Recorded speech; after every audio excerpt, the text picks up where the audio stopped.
Hey, what's up? This is Kevin from Kevin's Barbecue Joints, and I'm excited to bring you my interview with Cade Mercer from Guess Family Barbecue and koKo Ramen in Waco, Texas. I've been meaning to talk to Cade for a while now because I kept hearing his name come up, or I'd see photos of him, and I was wondering how he was connected to everyone. And then I did an interview with Brad from Chud's Barbecue, and he mentioned him, and so kind of reminded me I need to reach out, and we connected, and it's a cool story. It's interesting how his road progressed, and like I said, this kind of involves Freedman's and Lamberts and Eastside Tavern. I just thought it would be nice to share his story and hear all about how Guess is doing and koKo Ramen is doing. So I think you're going to find this very interesting. They're doing some great stuff there in Waco, and you can tell that the wheels for Cade are always turning. He's got a great acumen. He understands things in a very conceptual way, and he went to culinary school. We talk about that, but we talk about food in general, and then the specific things that he's really interested in. So I think it's a really great one. I think you'll really learn a lot about it, and you'll want to visit koKo Ramen and Guess Family Barbecue when you visit. They also have 2 food trucks. I'll have tons of information below and also in a companion blog because there's far too much to get to in the intro. But I can't thank Cade enough for taking the time. I so appreciate it. The Kevin's Barbecue Joints podcast and YouTube show is brought to you by, it looks like it's brought to you if you're watching the YouTube version, Sam Joe's Barbecue. I'm wearing I just got the Sam Joe's hat in the mail, so I just happen to be wearing the shirt. So there you go on that one. But it's brought to you by Treaty Oak Distilling. That's treatyoakdistilling.com, or you can visit their physical location in Dripping Springs, Texas. Again, that's treatyoakdistilling.com. I have a website, kevinsbbqjoints.com. Links to all the podcasts, YouTube stuff, as well as tons of other information. If you're digging these, please subscribe. That way you don't miss out. I'm putting out 2 to 3 of these per week. But in the end, make sure you support your local barbecue joint, be it by doing takeout, curbside, buying gift cards, merch, sauce, whatever you can, or get their stuff shipped nationwide. A lot of them are using Gold Belly these days or shipping themselves. So check that out. Try to support them that way. Support your local businesses, because without us, they're not going to survive. For all you guys, stay safe, stay sane, and I hope you guys enjoy these. When I was in Texas, I'm like, damn, this is what they talk about. This is real. Yeah, yeah, it's super hot, especially in the smokehouse. God, I can imagine. And also too, like, I wonder how much, like, people that no one really knows, and I maybe we could even include this, but no one knows what it's like. It gets like 40, 50 degrees hotter than it is outside, right? Absolutely. It gets way hotter. Sometimes you open the thermopin and you're like, wow, it's really that hot in here. How are you doing? How are things going right now for you? Things are going good. We've been navigating these times pretty well, trying to adapt and change as needed. So you guys are pretty savvy. Has business been pretty steady? And are you guys at 50% capacity right now? We are at 50% capacity. Yeah, our dining room is open. We have a bunch of tables closed, like to get at that number. But we have a really big building, so we can still seat. I think it's like 140 or something. Wow. We never have people in here, but we can. And we wouldn't seat that many people, but we could still at 50%. Is Texas mask required? Yes. Yes. Okay. And we definitely require them in here. We have them sitting at the door for anybody that doesn't have one. That's good to know. And for people that might not know, if they just jumped in somehow, you're talking about Guess Family Barbecue, right? Family Barbecue, yes. Yeah. And you spent a lot of time there before coming back to work at the main restaurant. My time is split between everywhere that we have. Oh, like is I it? run, yeah, I run it all. I have a really solid guy running koKo right now, so I'm not there a ton, but as we do more koKo Ramens, I'll be in those, yeah. Gotcha. Are there going to be more koKo Ramens outside of Waco? Maybe. Okay, that's all you need to say. That's enough to say that there's possible. I'll make it breaking news. That's the whole reason why I wanted the scoop. No, I'm kidding. I've heard only good things, and it's funny because last night or the night before I read Daniel's article about you and koKo. I think it was in January or something again, right? The second one, the one that was this year? Yeah. I was just remembering how much I really wanted to visit, and I had heard a lot from Reid, and I had even heard Reid talking about it. I think at one time, wasn't his nephew or working at it? Or? He still works there, yeah. Okay. His nephew his nephew can basically run the kitchen there now. Wow. I mean, he's come up. But I mean, I met Aaron the first time when he was like 13 at Lamberts. He like came to hang out with us for a day or two because he was interested in cooking. That's cool that he has that 13 has the bug. I didn't really like I've worked in restaurants, but not in your capacity. But I think there's like at 13, and not every kid. I have My nephew's 18 and he has zero interest in working at a restaurant. Yeah. It takes a certain, and he probably, because of Reid, maybe it's interesting too how the progression. So did you work with Evan Leroy? Some. I hung out at Freedman's for a few months with him because I was opening a restaurant for some guys, and they worked it out with Quattro, the guy that owned Freedman's, for me to go hang out there. And I ended up becoming friends with him and Chris and Brad. It's interesting though, because and your name got dropped. I don't know if you heard the Brad interview, but your name got dropped in that one. Yeah, he told me that. He was like, "Yeah, I dropped your name in the Kevin's Barbecue joints." I was like, "Oh, okay." Cool. It's funny too because he said it. I'm like, and I think I probably wrote you like the next day or the day after because I need to. So let's talk about, where did you grow up, in Austin or in the? So I grew up basically in the Austin area. I grew up in a small town about an hour south, in between Austin and San Antonio, New Braunfels. Mm-hmm. So I grew up in between New Braunfels and Seguin my whole life. And then, I moved to Galveston right out of high school to go to A&M Galveston. That lasted about a year. Then I went to California, to the Fresno area for like 9 months. How was that? It was fun. Isn't it Fresno near Yosemite-ish? Yeah, it was only like an hour from Yosemite. I went like 4 times in that 9 months. That place is awesome. So it's unworldly, yeah. Well, that's awesome. Yeah. And then I moved back to Texas and started working at Rudy's. Oh, okay. But I had worked in restaurants all through high school. Like I got my first cooking job when I was 15. Really? What restaurant was it at? What type of restaurant? It was called Steaks to Go. It was like a building that's the size of my walk-in now.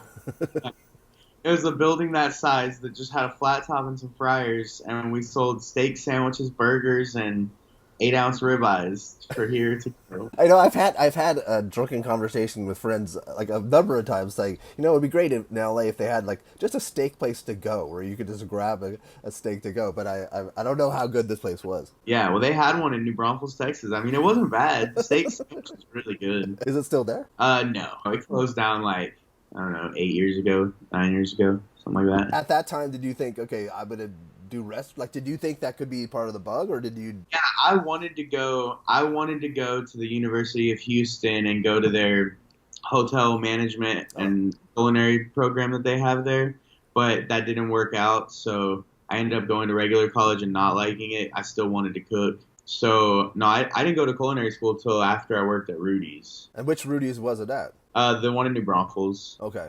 And there's yeah, and for a lot of people that, it's funny. I have a lot of friends that have come to Texas for South by Southwest when the world existed, when there was a South by Southwest, and they're like, oh, they had Rudy's and they came back and they're like, this is the best. I've heard it's like this and Salt Lick, they're the best places in all of Texas, and not to take anything away from either place, but there's a lot of other choices too. But there's also nothing wrong with those places at all. Especially if you don't eat and cook barbecue for a living or every day. Mm-hmm. Like, you don't know the difference. It's consistently good. Yes. Exactly what you're getting when you walk into those two doors. And it's better than a lot of barbecue in a lot of places across the United States. Oh yeah. And it's a good introduction, I think, for people to understand the concept of lining up, ordering by the pound. It's also a great introduction for cooking barbecue, in my opinion. What were you cooking on there? Everything. They have, 8 meats? Not offsets. You guys are using, J&Rs? Or? I think Southern Frieds. I'm not sure. They're all big oilers, yeah, but they're not gas assist ones like we had at Lamberts. From Rudy's, did you go to culinary school right after that? Whenever I left Rudy's, it was to move to Austin and go to culinary school. I thought I didn't want to do barbecue anymore. I thought I wanted to go into fine dining and be a white chef coat chef for the rest of my life. But that didn't honestly last very long. Like I applied at Lamberts a year before I got hired. So I applied right whenever I was starting culinary school to Lamberts, and then didn't get hired there. So I just worked at some random restaurants around town. And then whenever I was done with culinary school, I moved back to New Braunfels. And about a month into living in New Braunfels again, Reid cold called me one day, because he had just become the chef of Lamberts, and he had saved my number from whenever I staged to see if I still wanted a job. And so I took it. 3 months later, I was a sous chef. What's the full name of the culinary school that you went to in Austin? Escoffier. But isn't it like, as I was looking at it online, it's got like, it's Escoffier, but doesn't it have like... It's like Auguste Escoffier School of Culinary Arts. Which, yeah, but everybody calls it Escoffier, yeah. And Escoffier is one of the grandfathers of... He's one of the pioneers of cooking. So did you think that because of your, because a lot of people say they don't need to go to culinary school, and some people say they do. Do you think that helped you at Lambert? I mean, yes, I think that going to culinary school helped me. Do I think going to culinary school is necessary to be a successful chef? Absolutely not. That's a great answer. Because it's not always the most inexpensive path. Yeah, no. And I mean, you can do it without it. It just takes a lot more time and a lot of self-discipline and a lot of self-teaching. Discipline. That's important. That's having that, and coming to work on time and working hard and doing the extra stuff and not standing around. Yeah, absolutely. So what was the time at Lambert's like? It was awesome. It was Reid was the chef. I was one of his sous chefs.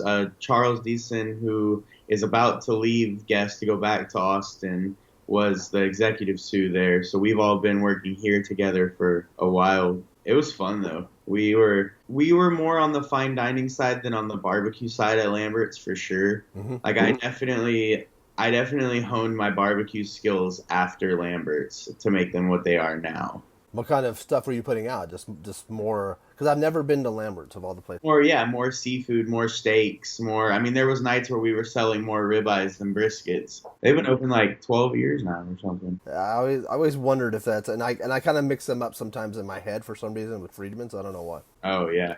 Well, I mean, because they're both fancy barbecue restaurants. Probably. There you go. That's probably why. So was Reid talking about opening his own place when you were there? Yeah, he was. And whenever Reid decided to leave Lambert's, it was to move here to open his own place.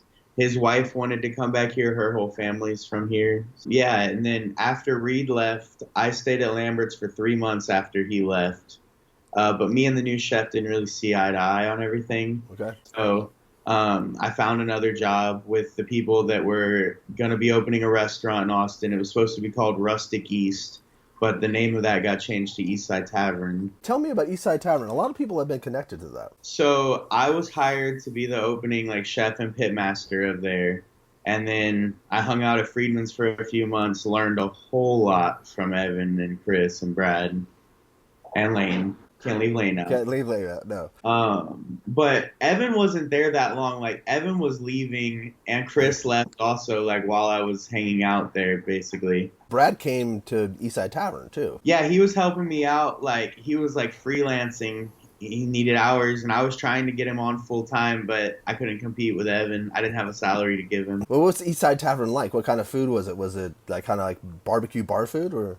Yeah, barbecue bar food. So, I made these tater tots that we stuffed brisket and cheddar in them. We mixed them in the mixture and then stuffed them out of a sausage extruder and cut them into tater tot size. That's cool. Yeah, they're super cool. Yeah, I mean, it's a great restaurant to go at and drink at and get some appetizers. How long were you there? I was with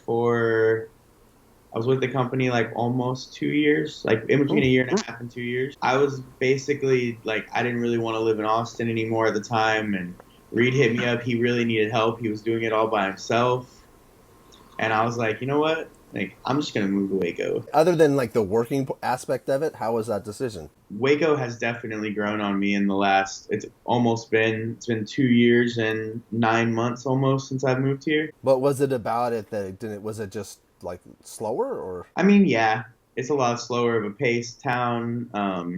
I mean, the food scene's not as good, but it's starting to thrive now. And I think that we're helping that a lot. And that's what I wanted to do. I mean, this town is booming, and it had a food scene that was stuck in the past. Now there's a lot of different aspects of Waco. And Waco actually had, and probably a lot of people that listen to this maybe don't remember, but Waco even had a crazier past. Oh, yeah. Waco's been through stuff. Through some crazy stuff, yeah. And that's not necessarily, that's not my expertise in knowing how to explain what that was. But maybe I could put a link to the Wikipedia page for Waco so people can figure that out. Did you go there to work with Reid at koKo, or were you doing? So they needed somebody to open koKo back up because Reid was cooking all the barbecue himself, cooking the briskets all the way through, waking up for ribs. He was basically living out of his truck at the time. And they had hired somebody to try to start koKo Ramen and open for a few weeks or a month or something like that. And then that guy kind of just disappeared on them. They were in a bind also for that and needed to get it reopened. So that was the first thing I did when I got back. Whenever I got up here. was open koKo Ramen. We opened that the week I moved up here, reopened it. I mean, yeah, I was helping Reid not have to cook all the briskets, not have to cook everything. Like I started working brisket shifts also because my stepbrother moved up here with me, and he's been helping a lot with koKo. Okay. Oh wow. Wow. So it's a family affair. So Ed, but was koKo? Did koKo move to a different location? So yeah, koKo was in a food truck, and now we opened it in a food hall. So it's basically like a food court in a mall, but minus the mall. Is it called Union or is that? Yeah, Union Hall. And is that open for 50% capacity? It is, yeah. There's no food halls open here in California at all. That's crazy. There's a bunch here now. They've been popping up like all over the state. Yeah, there was ones that were either going to open or had just opened, but there's no inside seating yet. Maybe some of those guys are doing curbside. I'm not sure. Did you help in designing the kitchen for at Union? For koKo Ramen, yeah. Me and Gene, one of the Reid's business partner, we went in there and taped it all up, figured out where we wanted everything, and so let's talk. Can we talk a little bit about the menu for koKo for people that might not have been? yeah, sure. What's the experience like? I mean, it's barbecue inspired ramen. Like it's traditional ramen, but with barbecue twists on it. Like the chasu, the pork belly that we serve in all of our ramen, is smoked on the smokers here at Guess.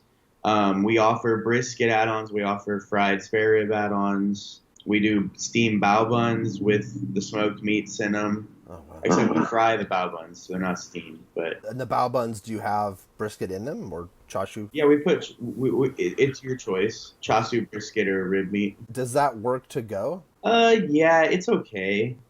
To go ramen is never as good as fresh ramen. It's kind of the same as barbecue. It's better eaten right there, fresh, as soon as it's made. If you put the noodles in an ice bath and keep it separate and send it out, like it's okay. It's not bad to go. Are people taking it to go? Oh yeah, people love it to go. It's just like barbecue. It's still great to go. It's just not as good as if you eat it fresh. As you eat it fresh, right off a tray. Yeah, I know. I've thought about that too. It sucks for us here because that's all that's the only option that we have in California is essentially to go or to eat it outside if there's a few tables. Yeah. The food hall is completely covered, right? There's no outdoor seating. There's like a patio outside, but that's it. Are folks eating out on the patio? And people are eating inside. What are the hours for koKo? 11 a.m. to 8 p.m. 7 days a week? Yes. That's is Guess open 7 days a week? Yeah. That's awesome. That's so smart. That's so smart. So let's talk about Guess and when did you guys open? I'm trying to go back in my head. When did the new location, the brick and mortar, open? September 7th was the first time we had customers in here to buy food. Of 2019. 19. Wow. So you're getting close to the 1 year anniversary. Year on both because we opened koKo in November. Oh wow. Okay. So it's fresher. It just everything feels like an extended amount of time because of COVID. It just feels. Yeah, it's been the longest 6 years of my life. It really has been. It's so friggin' bizarre. And you've been showing a lot of food recently from Guess. So let's talk about the menu at Guess and the breakfast situation. Sure. Is breakfast just on the weekends? So we only do brunch on Sundays at the moment. There's been talks of adding Saturday brunch, but we haven't gotten around to that yet. But you might see it happen eventually. What's that brunch like? Brunch we do brisket hash, we do breakfast tacos on Flores tortillas. We do pancakes and pulled pork pancakes where we put the pulled pork in the pancakes. We do French toast. But you can get all that plated with barbecue. Oh, yeah. Yeah, because for brunch, we do build your own brunch, and we have biscuits and gravy also. I can't leave biscuits and gravy out. You can't forget that. So, yeah, you can build your own brunch, or you can order just a plate of any of those as, like, brunch entrees. That's pretty crazy. Like, are people actually doing the build your own brunch? Yeah, people do it some. Not as much as I think we would like, but, like, people tend to just stick to the plates. And order, like, we sell more brisket hashes and pulled pork pancake plates than we do build your own brunches that are built really well. Yeah. Let me rephrase that. Because there's a lot of build your own brunches, but there's only some people that come in and really do it how we want them to, which is you order pancakes, you order barbecue, like, you order whatever you want on that tray. So what's the ideal tray? If you're listening to this, what would be your ideal tray for brunch? The ideal tray would be pulled pork pancakes, brisket hash, side of eggs, and probably like a quarter pound of brisket, or like spare ribs or baby back ribs. Can you text that to me right now? Is that possible these days? Yeah, sure. That sounds killer. And then you guys have do you guys have alcohol? Yeah, we have a full bar, So then you can get like a breakfast. all kinds of stuff. Yeah. So that with a mimosa or Bloody Mary wouldn't be bad at all. Oh yeah, no, not at all. It just sounds like a nap to me. Yeah, I mean that's what brunch is for, though, isn't it? Of course, no, of course. You're supposed to get a little day drunk and then go home and take a nap. And then come back and get dinner. We're not open for dinner on Sundays. That's the only Oh day. yeah, that's true. Okay, that's better. That's you don't need that. We're open 11 to 8, 6 days a week, Monday through Saturday, and 11 to 4 on Sundays. Sorry, 10 to 4. 10 to 4. And are people lining up early? I mean, people come in for breakfast early. We sell, and it's funny because you can kind of watch it transition from when you get from 10 a.m. to noon. All the people that come in from 10 to 11, it's like only breakfast, and then you start getting barbecue in there when it starts getting to lunchtime. Does it seem like you're having mostly locals, or a lot of people coming from out of town? I mean, it's a huge mix. We have a lot of locals that come here, but I mean, we get almost as many people coming in from out of town and sent over here from Magnolia or stuff like that. Yeah, I think I've heard of Magnolia. Everybody has. Everyone's mom has for sure. I said, if you haven't heard of it, just ask your mom. Yeah, just ask your mom. And for my mom has mentioned many times because I love barbecue so much, and obviously I do these things. She's like, if you go to Texas, you have to take me to Magnolia's. I'm like, I'll drop you off. But actually, speaking, let's transition to that because you have a truck at Magnolia, right? So we did Magnolia, and it will be going back in there. Okay. It's not in there currently though, because they're doing a bunch of construction, expanding right now. I don't think they have any food trucks inside there for like the moment. Wow! But I'm pretty sure that's going to be changing in the next few months. Expanding. Will be back in there. Yeah, they had a big parking lot on the side that they expanded out and made like a little village of shops. Yeah. Of course. They don't have a theme park yet. I guess it is a theme park on it. I mean, it basically is. Yeah. It's a theme park for not kids. It does draw crowds, and I'm sure, like you said, if those people want to come eat over at your place, their restaurant, I'm sure, is booked out like crazy. So. Yeah, I've still never been to Magnolia Table yet. I've had food from there that got brought to me, but I've never been there. They always have crazy long lines. It's interesting, a phenomenon like that, and it just shows the power of TV.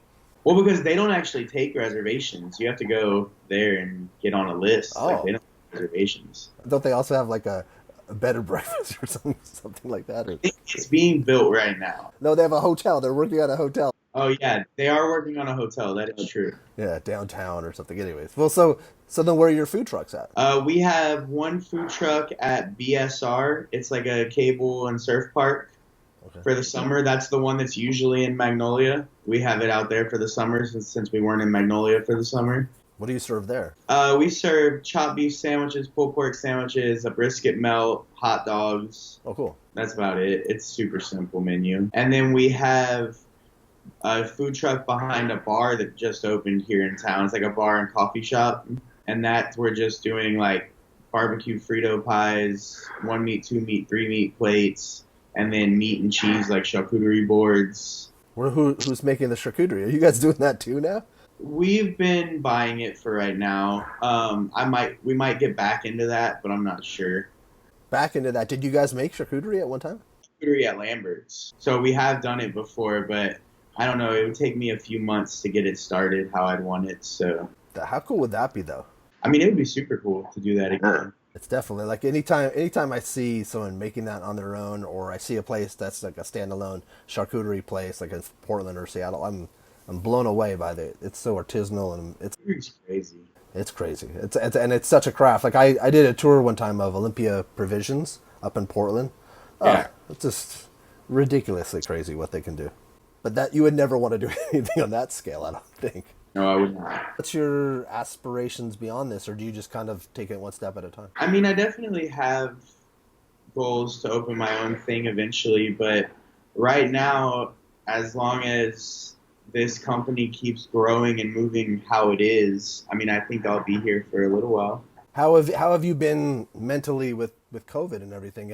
Has there been a moment at all where you thought, I have it? Like, I've had a couple times where I'm run down, I'm like, oh no, do I have it? And then obviously I never did.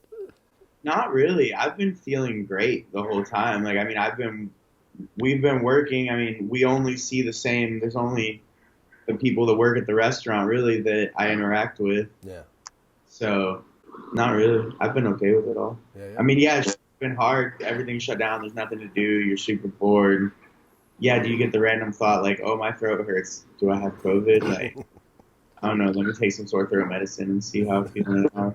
Yeah, you're the first person I've asked that, but I've asked like friends and stuff because I have friends that are hypochondriacs and they're like, they definitely think that they have it and then they obviously don't. And I think the odds of having it are higher here in Los Angeles than they are in Waco. Yeah, I don't know. I mean, I think we have a lot of cases right now in Waco. Maybe per capita, yeah, who knows? So is there anything that we haven't discussed that people should know about any of the things you guys have going on? Everything's connected on the Guess website, right? Yeah. Do you guys have any kind of grab and go stuff? We do curbside still. You don't have anything like where people can buy just meats like cryovac and. I mean, you can buy a whole brisket or a whole turkey breast like that, but that's it. But that you do ahead of time. Or you do it ahead of time. I mean, if you walk in and ask me for a vacuum sealed brisket, I'm gonna sell it to you. Okay, that's good to know. But how often does that happen? I mean, not that often now that stuff's kind of the restaurants have been opening back up and stuff like that.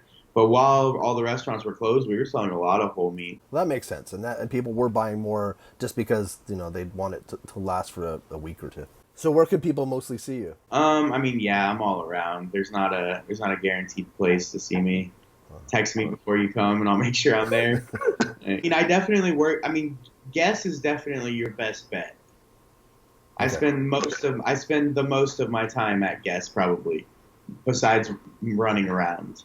I'm constantly running errands and stuff. Especially now, you said you feel more comfortable with koKo running on its own. And I mean, I cook briskets a couple days a week, like on our brisket cooks days off. Has Reid taught you how to build a pit, or do you know how to build a pit?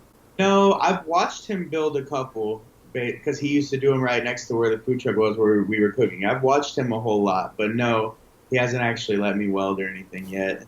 Do you have any desire to do that? No, not really. I'll still cooking the food as long as he builds the toys I want. Like, I'm cool. That's all. How many 1,000s do you guys have in your pit room right now? We have 3. We have 3,000 gallons in the pit, 1,000 in the pit room, 1,000 gallon on a trailer outside it, and a 500 on the trailer outside it. And there's room for 2 more thousands, right, in the pit room? Not really. You could maybe squeeze one more, but we're done putting smokers in there. I think it has the smokers in it that it's gonna have in it. And we just built like a big direct cooking pit for us out there also. Wow. Plus we got the grill table and the other grill out there. So I mean, it's pretty full out there. Do you guys do any crazy specials for nighttime during the week? I mean, every week we do a donut special for brunch. We do a Monday night burger special. We do Taco Tuesday, and then we do chicken fried steaks on Wednesday. That doesn't suck. I hate you guys. I wish I lived near. The burger and taco are never the same. Like, it's not the same every week. We change it up a lot. It's more menu testing stuff. Are the tacos with Flores tortillas? Every taco we serve is on a Flores tortilla. Did you borrow his something or other? Like, what was that metal structure that you had? No, he was out there with us cooking. We talked him into coming. We did like a catering in a little small town right outside of Waco. I mean, Michael only lives like 45 minutes from like our restaurant, and he has this live fire tortilla cooker. It's like a plancha and a press in one. Yeah. So it was really cool to have him out there with us. We were catering a private party.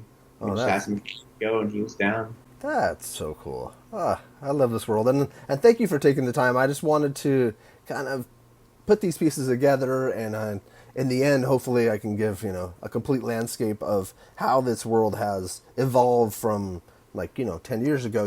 When did you first start? When did you first start working with Reid?